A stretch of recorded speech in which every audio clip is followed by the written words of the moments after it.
Hi, I'm Eric Siegel with Kitbashed Survival, and today I'm going to show you my other Get Home bag. I showed you my first Get Home bag a few weeks ago. That one stays in my pickup truck. This is the one that stays in the trunk of my car, which at this time is a Ford Fusion. So the Get Home bag in the pickup truck is a bit smaller because it has to fit under the back seat of the truck, and also because the truck has other tools and stuff located inside of it, so it doesn't need to be quite as big. This one sits in the trunk of my Fusion where there's a little more room for a larger bag. Now, unlike the truck's Get Home bag that I got on Amazon for about 25 bucks, I got this at an Army-Navy surplus store near me, and I think it was about 75 bucks, so a little more expensive, but it's also a larger, much more capable bag. So I'm going to show you what's inside this Get Home bag, but before I do, I want to set your expectations. This is not a deep woods, alone in the wilderness for weeks sort of survival kit bag. It's not a bug out bag. It's sort of an expansion on an EDC kit, and I do have an EDC kit in the front of each of my vehicles that's much smaller, and it just has some items that I can grab really quickly. This is a much more expansive EDC kit, if you will, and its whole purpose is, as its name implies, to get you home. It's about, being in a pinch and needing about 24 hours worth of supplies until you get home or get back to civilization. So when I showed you my truck's Get Home bag, the example I used was maybe being stuck in your car in the middle of nowhere with no cell signal. But another less dangerous example is, just being in a pinch where you have to stay in a hotel room or stay at somebody's house for the night and you don't have a suitcase or any of your baggage packed. Well, this has some of that stuff in there. So it's sort of a combination of an EDC kit with some more survival elements and also some urban survival and just some everyday convenience items as well. But again, overall, the goal is to have about 24 hours worth of stuff here, give or take. You could probably go a little bit longer if you had to, but it's based around 24 hours. Anyway, we'll start on the outside. So right here, I've got a water bottle, and I actually got this idea from a viewer after I posted the video of my truck's Get Home bag. And so I added one of these to the truck Get Home bag as well. So it's an expandable water bottle, or collapsible water bottle, if you will. And it holds about 20 ounces of water. Not bad. And it collapses down like that and just conveniently hooks on to the side of the bag like that. If we turn the bag over, I've got a thermometer right here on a little carabiner hook. Then, behind the padding, there's a little space, and in there, I've got a black trash bag. Always good to have one of those on hand. And then on the front, I've got another little hook, and I've got a ferro rod attached to it. So now let's start with some of these pockets. So this top one here, inside I've got a first aid kit, and just like the one in the truck, it's just a basic first aid kit, bandages, insect repellent, stuff like that. Then I've got some tissues, some Kleenex. Then I've got 2 containers of batteries, got 4 AAAs and 4 AA's. Then I've got a USB charger that plugs into the wall, and to go with it, I've got 2 cables. I've got a smaller micro USB cable, and then I've got a larger lightning cable for my iPhone and iPad and so forth. And when it comes to the batteries, I like to swap them out every once in a while because you don't want to leave batteries in there forever because they do eventually go bad. So every few years I will remove these batteries and replace them with fresh ones. Next, we've got this pouch on the front. Go ahead and undo these latches. So right here I've got a waterproof box. And inside I've got a few things. There's a compressed towel, nothing fancy. Then I've got a Bic lighter.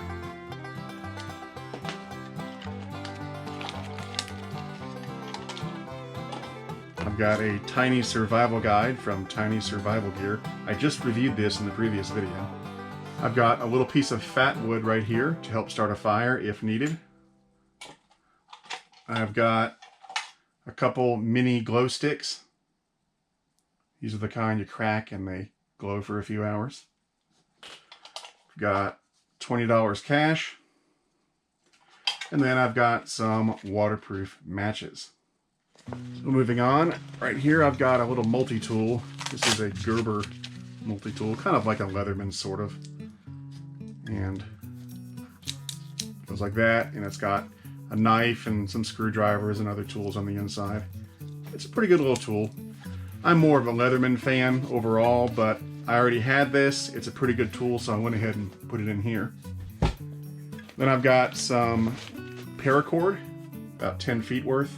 I should probably have more than this in here. Then I've got a SOG Q1. This has a pen on one end. Then it's got a pair of scissors. And then it's got a bottle opener screwdriver. Not bad. I just kind of threw it in there for fun. Got a spoon. Got a regular pen. Can never have too many pens or pencils. Then there's a large glow stick.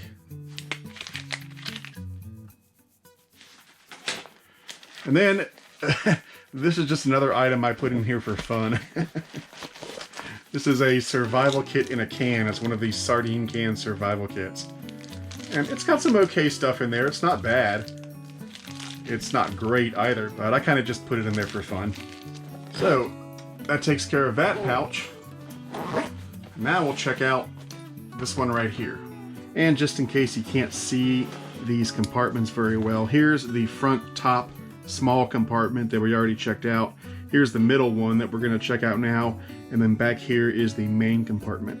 So let's go ahead and open it up. So up first, we've got an emergency poncho, just in case it rains. Then I've got a headlamp. This is a black diamond headlamp. It's not super fancy, but it's okay.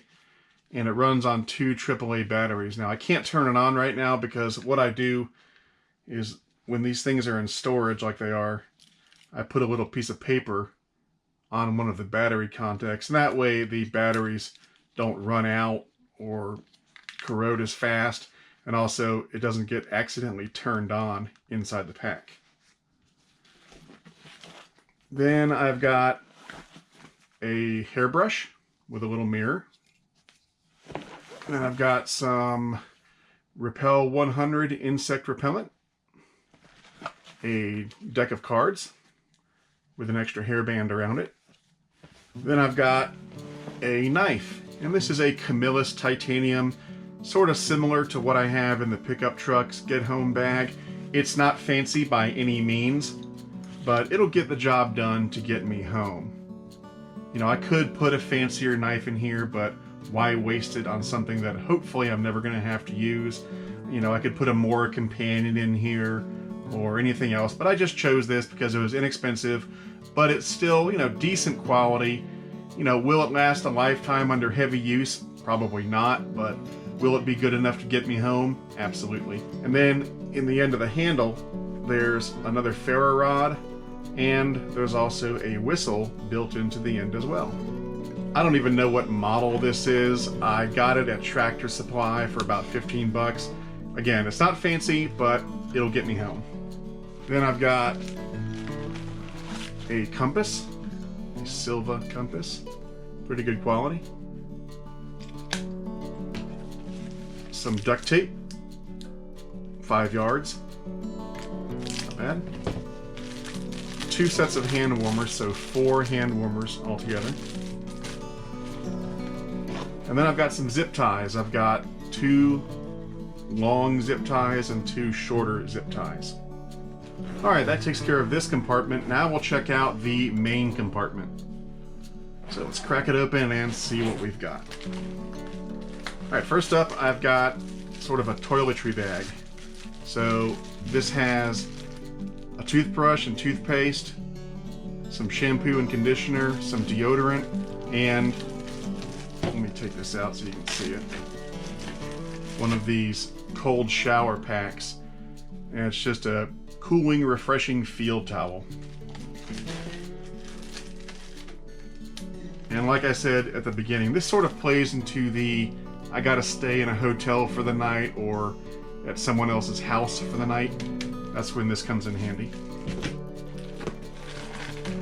Then I've got some toilet paper. Then I've got a hat, a little toboggan, and an extra pair of underwear,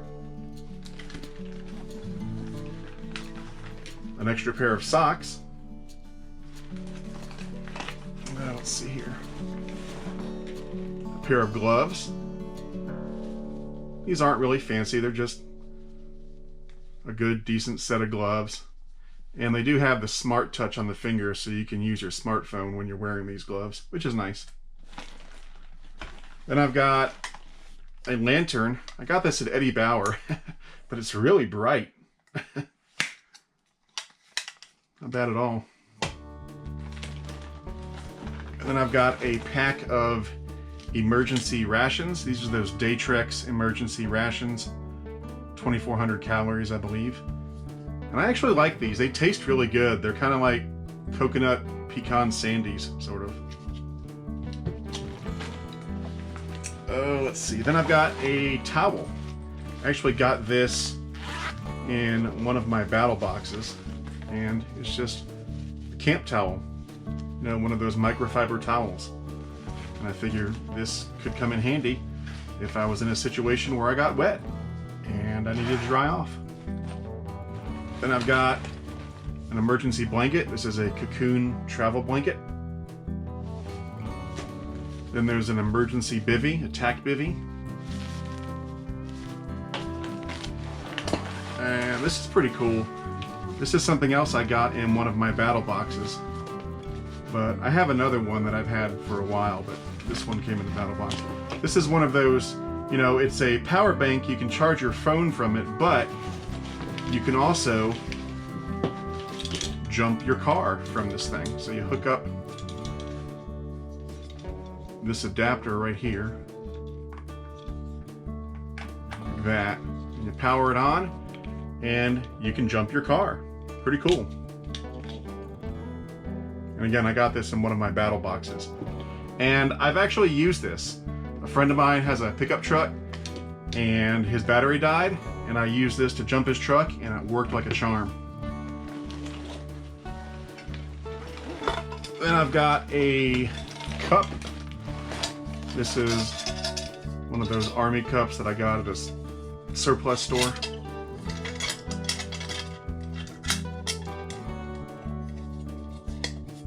There it is. And then we get into the water section. So right here I've got some water purification pills, and I've also got a Sawyer squeeze to purify water. Then I've also got a life straw if I need to drink out of a puddle or something like that. And then I've got 2 packs of emergency drinking water, about 4 ounces per pack. So that's 8 ounces of instantly drinkable water. And then I've got something that was suggested by you, the viewers, a Silcock key. If I want to open up a faucet on the side of a building, I can do it with this Silcock key. Pretty cool. And then lastly, we get into sort of the beverage pouch, as I call it. 2 instant coffees, 2 creamers, and 2 sugars. And then it's got a packet of MRE lemonade. It's got some MRE tissues right here. And then lastly, it's got a wet wipe. Alright, I got it all packed up again, but I did want to show you one last thing, and that is that just like with the get home bag in my truck, I do have a little bit of extra room at the top of the main compartment, and that is to allow for seasonal items or on-the-fly items that I might want to add for a particular situation or a particular trip or something like that. But yeah, this is the get home bag from my car. It sits in the trunk, ready for action. Hopefully I will never need to use it, but it's there if I do. Now, just like with the get home bag in my truck, this is evolutionary. It does change over time. It's not set in stone. So, usually once or twice a year, I'll take it out of the car and refresh and replace items, and also add new items that I think might be handy. So it is definitely something that changes and improves over time. Anyway, that about does it. I'd love to know what you think about this. Is there something that should be in there that isn't, or something that is in there that shouldn't be, that maybe is a complete waste of space in your opinion? Let me know, but that's it for now. I'm Eric Siegel, this is Kitbashed Survival, and I'll see you next time.